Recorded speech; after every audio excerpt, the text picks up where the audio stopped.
नमस्कार दोस्तों, कैसे हैं आप। आशा करते हैं आप लोग बहुत अच्छे होंगे। तो चलिए शुरू करते हैं आज का टॉपिक। आज का टॉपिक है वेगनर का महाद्वीपीय प्रवाह सिद्धांत। वेगनर का महाद्वीपीय प्रवाह सिद्धांत। आप सबने कभी न कभी दुनिया के नक्शे को गौर से देखा होगा। क्या आपको कभी ऐसा नहीं लगा कि कुछ महाद्वीप आपस में जुड़ सकते हैं, जैसे पहेली के टुकड़े हों। अफ्रीका और दक्षिण अमेरिका की तटरेखाएं खासकर एक दूसरे में फिट होने जैसी लगती हैं। सदियों से वैज्ञानिक इस बात को लेकर हैरान थे कि आखिर ये महाद्वीप अपनी जगह पर कैसे आए और क्या ये हमेशा से ऐसे ही थे। इसी पहेली का एक शानदार जवाब जर्मनी के मौसम विज्ञानी अल्फ्रेड वेगनर ने दिया। उन्होंने 1912 में महाद्वीपीय प्रवाह सिद्धांत प्रस्तुत किया, जिसने भूविज्ञान की दुनिया में हलचल मचा दी। एक विशाल भूखंड, पैंजिया की संकल्पना। वेगनर का मानना था कि करोड़ों साल पहले आज के सभी महाद्वीप एक विशालकाय सुपरकॉन्टिनेंट का हिस्सा थे, जिसे उन्होंने पैंजिया नाम दिया।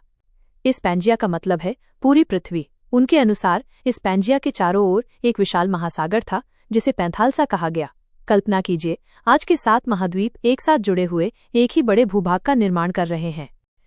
महाद्वीपों का अद्भुत नृत्य, प्रवाह की कहानी। वेगनर ने समझाया कि लगभग 200 मिलियन वर्ष पहले ये विशाल पैंजिया धीरे धीरे टूटना शुरू हुआ। ये टूटन कोई अचानक घटना नहीं थी, बल्कि एक धीमी प्रक्रिया थी, जैसे कोई विशाल हिमखंड पिघलकर टुकड़ों में बिखर रहा हो। ये टुकड़े जो आज के महाद्वीप हैं, धीरे धीरे एक दूसरे से दूर खिसकने लगे। वेगनर के अनुसार ये महाद्वीप पृथ्वी की मेंटल आंतरिक परत पर तैर रहे थे, और जैसे जैसे वे बहते गए, उन्होंने अपनी वर्तमान स्थिति प्राप्त की।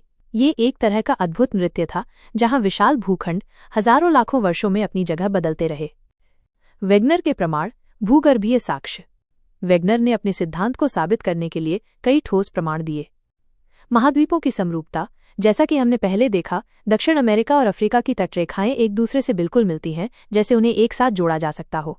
ये सबसे बड़ा और स्पष्ट प्रमाण था। जीवाश्मों की समानता। वैज्ञानिकों ने विभिन्न महाद्वीपों पर एक ही प्रकार के प्राचीन पौधों और जानवरों के जीवाश्म पाए। उदाहरण के लिए, ग्लोसोप्टेरिस नामक एक प्राचीन फर्न के जीवाश्म भारत, अफ्रीका, ऑस्ट्रेलिया और अंटार्कटिका में पाए गए, जो ये दर्शाता है कि ये भूभाग कभी जुड़े हुए थे। चट्टानों की बनावट। दूर दराज के महाद्वीपों पर मौजूद चट्टानों की परतें और उनकी संरचना में समानता पाई गई। जैसे ब्राजील की तटरेखा पर पाई जाने वाली कुछ चट्टानें अफ्रीका की चट्टानों से मेल खाती हैं। प्राचीन जलवायु के निशान। अफ्रीका, भारत और ऑस्ट्रेलिया जैसे गर्म क्षेत्रों में प्राचीन हिमनदों के प्रमाण मिले, जो ये बताते हैं कि ये क्षेत्र कभी ध्रुवों के करीब रहे होंगे और महाद्वीपों के प्रवाह के कारण अपनी वर्तमान स्थिति में आए। वेगनर की दूरदर्शिता।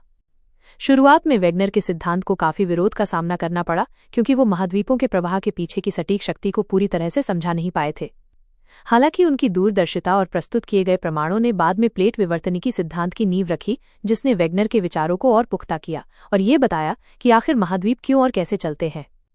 आज वेगनर का महाद्वीपीय प्रवाह सिद्धांत भूविज्ञान की सबसे महत्वपूर्ण अवधारणाओं में से एक है।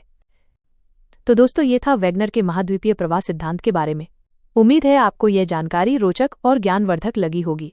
अगर आपको ये वीडियो पसंद आया तो इसे लाइक करें और ऐसे ही ज्ञानवर्धक वीडियो देखने के लिए हमारे चैनल को सब्सक्राइब करना न भूलें।